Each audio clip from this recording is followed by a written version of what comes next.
Hi, Formula One fans, it's Martha, and I want to welcome you to episode 12 of Cruising 41.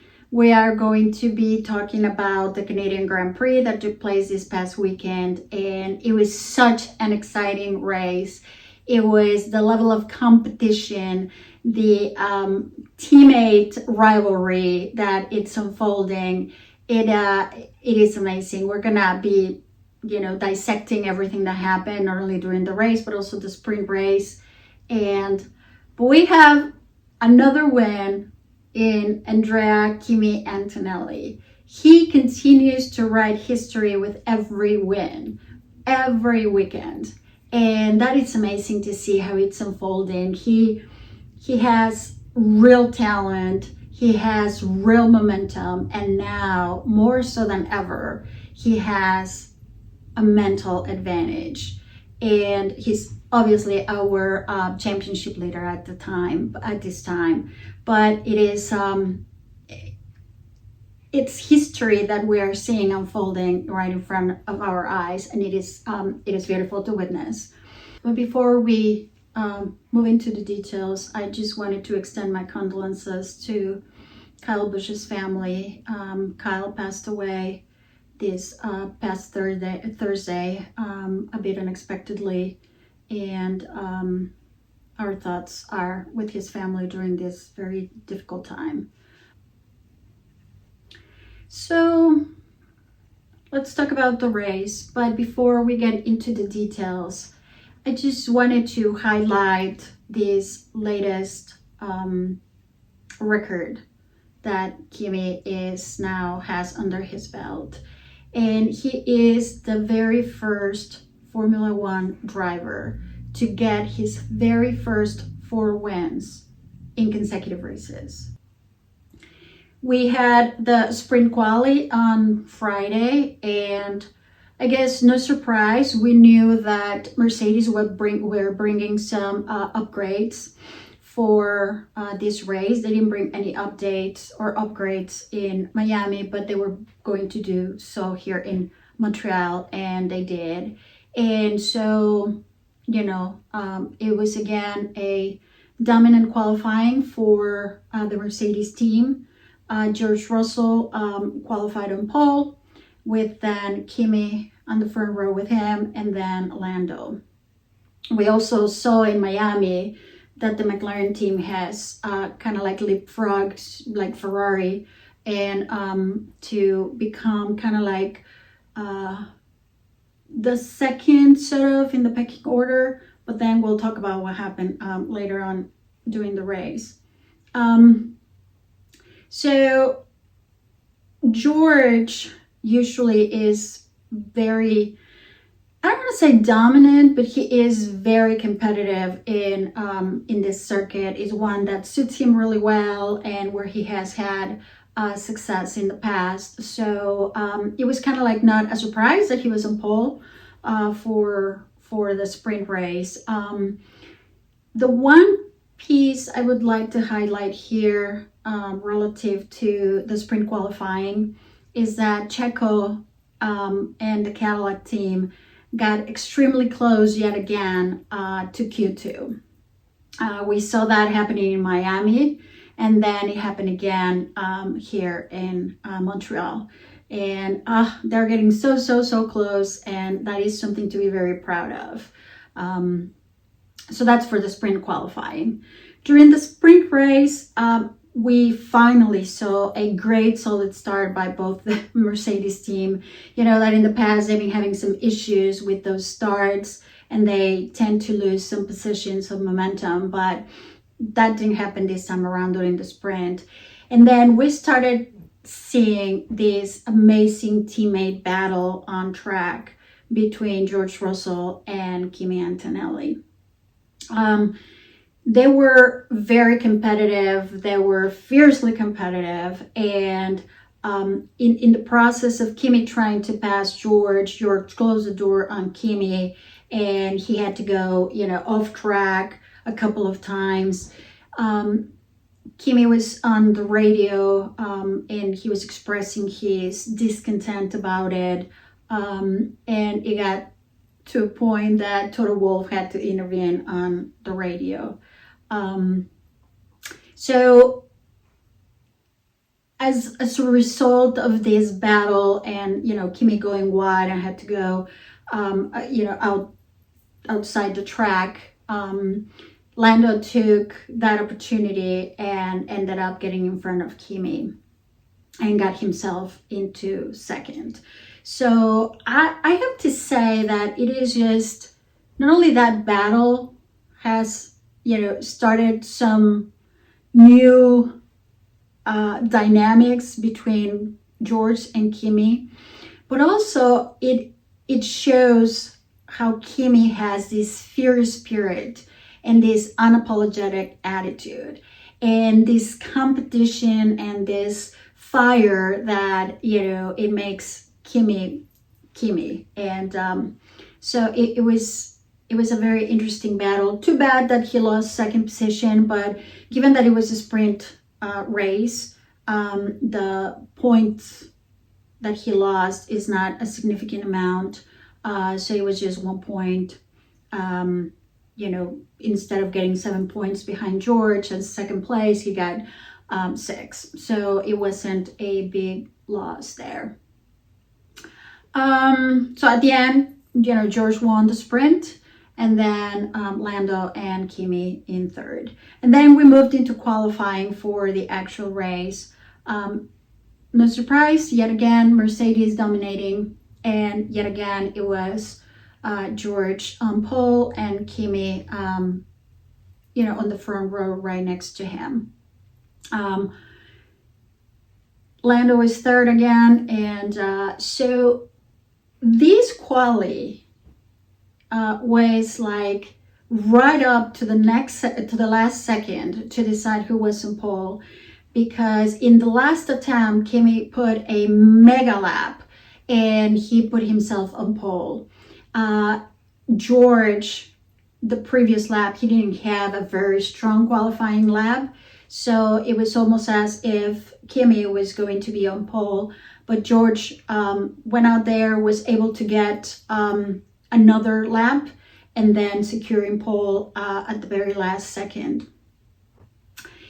It is an interesting fact here is that, George took that pole from Kimi, at that last second, and with the margin between George and Kimi on this pole, and the margin between George and Kimi during the sprint qualifying was the exact same. So it was 68 thousandths of a second. So that is just kind of like a curious stat.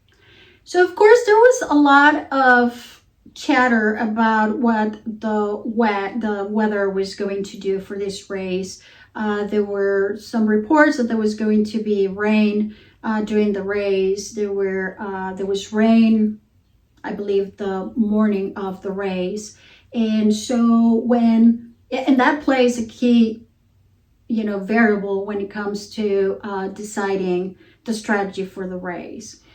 And at the start of the race, when they were getting into the formation lap and all of that, it was cold, it was drizzled, there were some standing waters in some areas of the track. So teams had to make a determination like what tires they wanted to go out with. And so some teams decided to take a gamble, and some of them started on the inters. The intermediate tires is, that tire that is not the full wet tire, but it's also not the dry tire. So just like its name says, it's, the inters, and these tires degrade fast, very, very fast, and make you slow if it is not really that kind of like wet, dry kind of track. So there were teams who decided to go with that strategy, and there was one team, Williams, that decided to split the strategy. So they started Carlos Sainz in the inters, and then Alex Albon in the dry tires, the soft tires. I think it's how he started with. But then, most notably, there were also others that decided to start with slick tires, but instead of going with the soft tire, they decided to go with the medium tires. So by the time we were getting ready to start this Grand Prix, and then, we see the tires that every driver that they're on, it was like fascinating to see the entire gamut of possibilities with the tires that they chose. Now, McLaren, of course, did McLaren things. And from your top teams was the only team that decided to put both Lando and Oscar on inters. And when they have gambled in the past like that, the results have not been good for them. And they usually tend not to kind of like get a good result out of those gambles. So, it was a very questionable call. And once again, it proved not to be the right one at all, like it has been in the past. So it was very clear very quickly that the inters were not the right tire for this race. So then we get into the formation lap, and there were some issues with the procedure and getting the lights to go off or lights out. But we saw Lindblad stolen on the grid, and when the race was about to start, and then race control decided to have another formation lap so they could remove the car from the grid. And then RB became the first retirement of the race. It was a very eventful start of the race once, we got started, and we saw Lando taking the lead, even with those inters, and and going into the lead. But because those inters were not the right tire to be in, he had to lap early on, very early on. It was like on lap 3, I think, when he had to pit. And so Kimi was second, and as he got past George at the start. And then this teammate competition, will-to-will racing started between the two of them. Before we get into the details of all of this very competitive and fierce racing between the teammates, I just wanted to make a point and a comment here that all of those who decided to start the race with inters, they all were done with those tires, and then all had changed tires into the slick tires by lap 4. All of them had already gone into the pits and changed their tires. So yes, while this is happening, we start seeing this very close back and forth, very close, will to will, very sporty, very racy exchange between George and Kimi. And lap 7, George was able to get ahead of Kimi. And from that point on, it was like the excitement continued lap after lap after lap, actually turn after turn after turn, with a lot of racing between George and Kimi. They were so close to each other, and whether George was ahead of Kimi or Kimi was ahead of George, they were staying 1 second or less than 1 second thereabouts between the two of them. And it was very exciting to see. Very good racing, very exciting. So they still continue to be fully committed to this racing and to this competition and this will to will, despite both of them making a mistake here or there in that competition. And it was like, it is difficult not to do, not to have those mistakes when they were so close and they were so very committed to try to get into the lead and get this win. Lap 22, then we exchanged leaders, and now we have Kimi into the lead, and they were pushing so hard. And like I said, they were like so close to one another, like less than 1 second. Didn't matter who was in the front and who was in the back. They were so close to one another. And then around lap 25, Kimi was able to get the lead, but it was because he left the track and gained an advantage. So the team quickly asked him to give the position back to George because of that, which he did. So I like to point out here that the way the sprint unfolded and that situation, that will to will between George and Kimi during the sprint, he has definitely created a complete dynamic between these teammates. And you could see that happening in the way that they were both approaching the same scenario, but now during the actual race.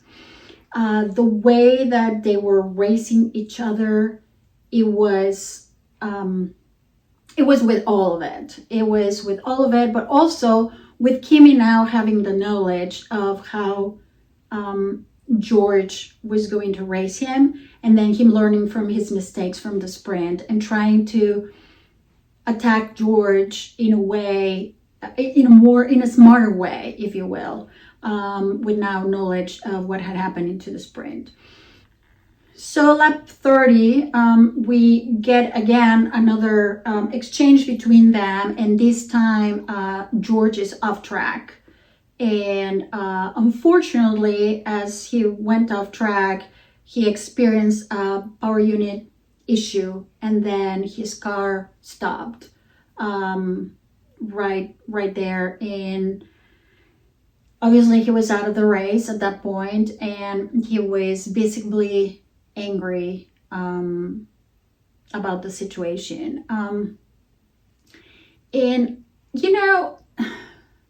this is where the entire mental dynamic also starts to take a different shape than what it was before.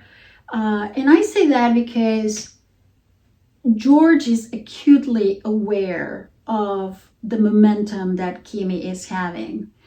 And the sprint race allowed him to slightly reposition himself and feel again like he is still in this fight.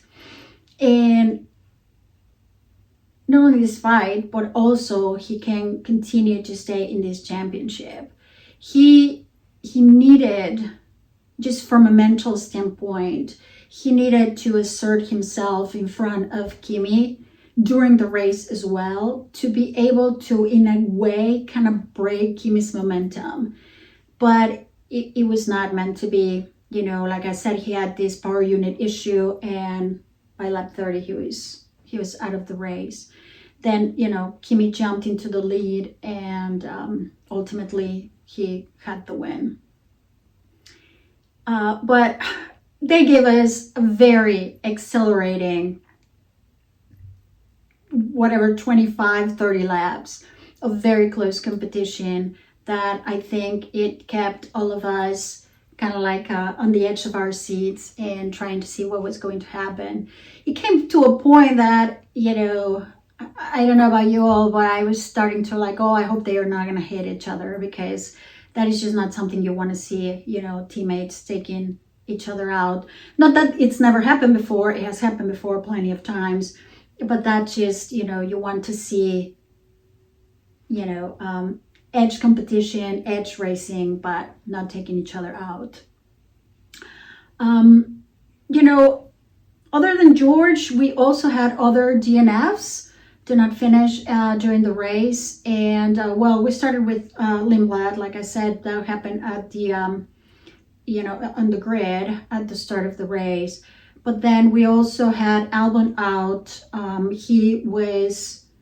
He got hit by Oscar Piastri. Piastri ultimately got a penalty for that contact. Fernando Alonso also had a DNF. His was lap 27. Lap 40, it was Lando. He had a mechanical problem and he had to retire the car. And then lap 43, we had Checo out of the race with a mechanical issue with the suspension. It was like a very weird situation where the suspension just kind of cracked without him hitting the wall or anything like that. As a matter of fact, I think he was getting to the pits and trying to enter the pit area, not enter the pit entrance rather, when the suspension kind of broke. So this was his first DNF of the 2026 season. So the excitement continued, and this time it was between Lewis Hamilton and Max Verstappen.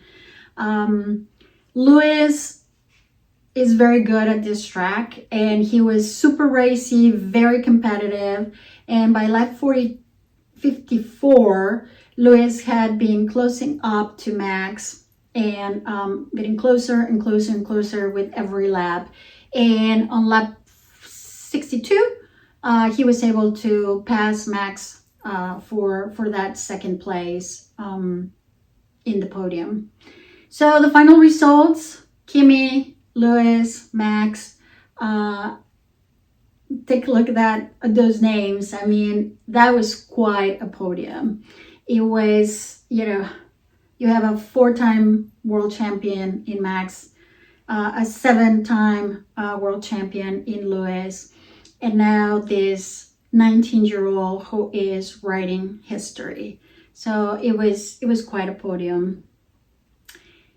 So with this win and George's DNF and the results of the sprint, obviously, now Kimi is now 43 points ahead of George in the championship.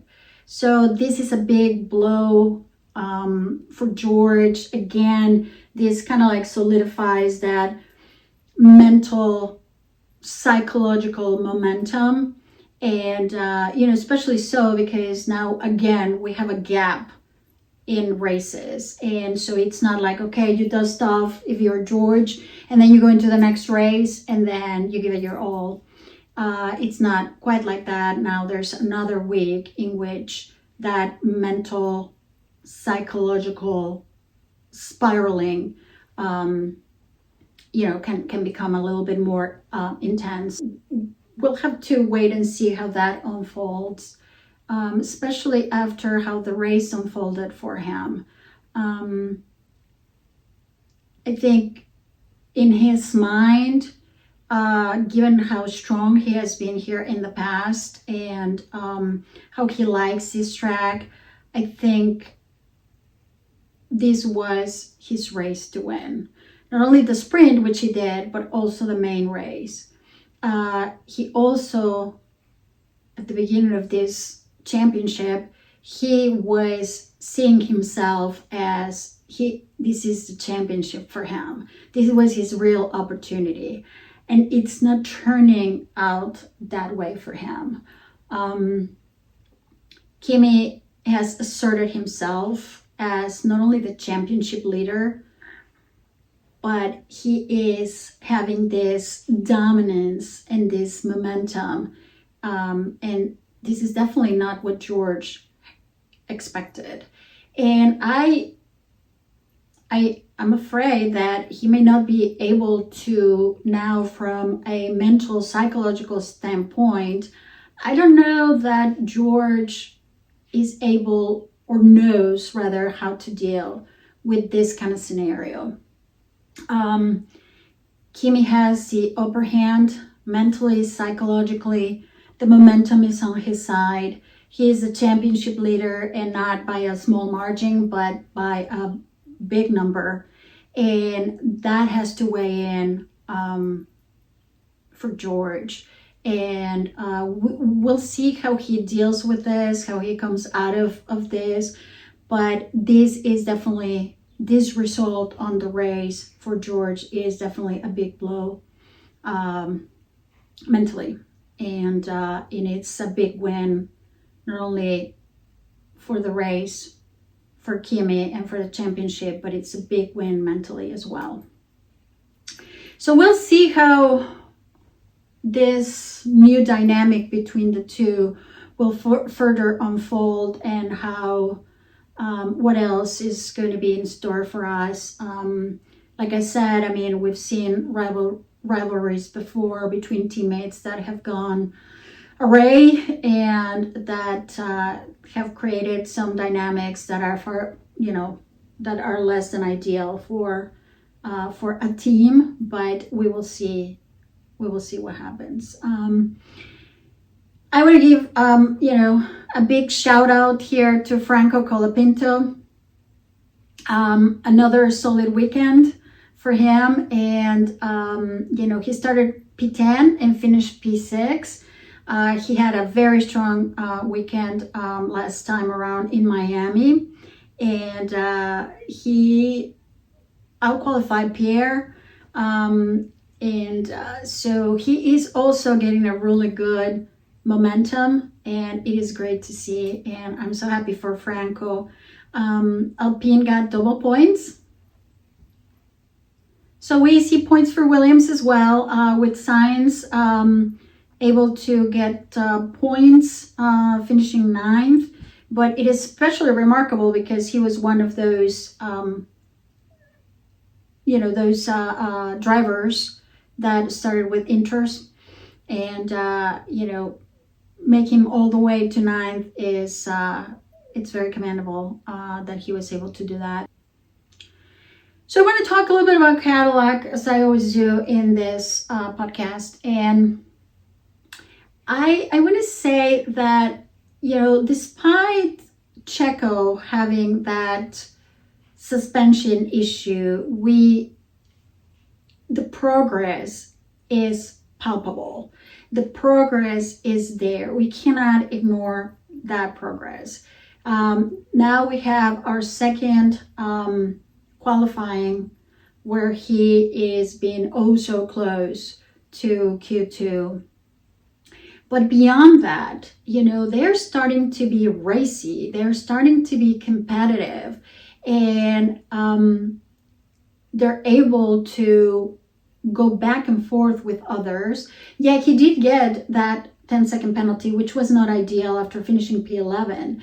But what that tells you is that there was a back and forth with Lawson, as where at the beginning of the season, you couldn't see that. There were, both him and Valtteri were at the end just like pretty much just running alone. But now they're in the mix. Now they're able to fight. Now they're able to, give some competition to those that they're encountering. And so we have to give them big kudos. We cannot ignore the progress. And yeah, well, Checo didn't finish this time around, but every single race, they have had at least one car finishing the race. But most of them, it's been two. I only think of one that Valtteri didn't finish, and now Checo didn't finish. So they're there, and we cannot ignore the progress. The advancement is there. The upgrades are working. And another thing I just wanted to highlight really quickly here on Cadillac is they used to have an issue with how the tires will, the tire deg. And they seem to have overcome that issue. When you take a look at the race that Checo had in the sprint, and he started with the soft compound tire, and being able to take that car home and finish the race with those tires and being competitive like he was and fighting for that P11, it is quite remarkable, and definitely something that it is an item that has to be celebrated. And yeah, they're not there in the points, but see how far they've come in just these few races that we have on the calendar. So great progress, Cadillac, and way to go. I think Valtteri also started on the soft tires during the sprint, and he was also able to finish the sprint race. Yeah, I'm pretty sure he finished. I'll have to double check on that, but I think he did as well. So way to go, Cadillac. Way to go. Congratulations, and let's keep up the great work. So then we go to Monaco, and that is in 2 weeks' time. And Monaco is a 2.073 mile street circuit with lots of history, lots of prestige. So qualifying gives you the competitive advantage if you qualify in the front. Obviously, if you qualify, on pole. So with the Mercedes dominance the way it is, it will be fascinating to see if we get to see yet another pole position by a Mercedes driver, or this is a case where Ferrari with Charles Leclerc can give us that pole, can surprise us and put himself on pole. Of course, it's Charles Leclerc home race, so he's going to give it his all. He knows the circuit very well, and again, given that it's his home race, well, you would expect that he is going to be extra competitive here. He has been always. He's been very competitive in the past, obviously. So it's in 2 weeks' time, so we will see how that goes, and who gets the pole, and what the race may have in store for us. So before I finish this video, I just want to give also a big shout out to Noel Leon, who won the F2 sprint race. He is the very first Mexican driver ever to achieve that feat. I mean, we have had other Mexicans doing so when it was GP2, but he is the first in F2, and it was a very chaotic race, but it was great to see him on top of the podium.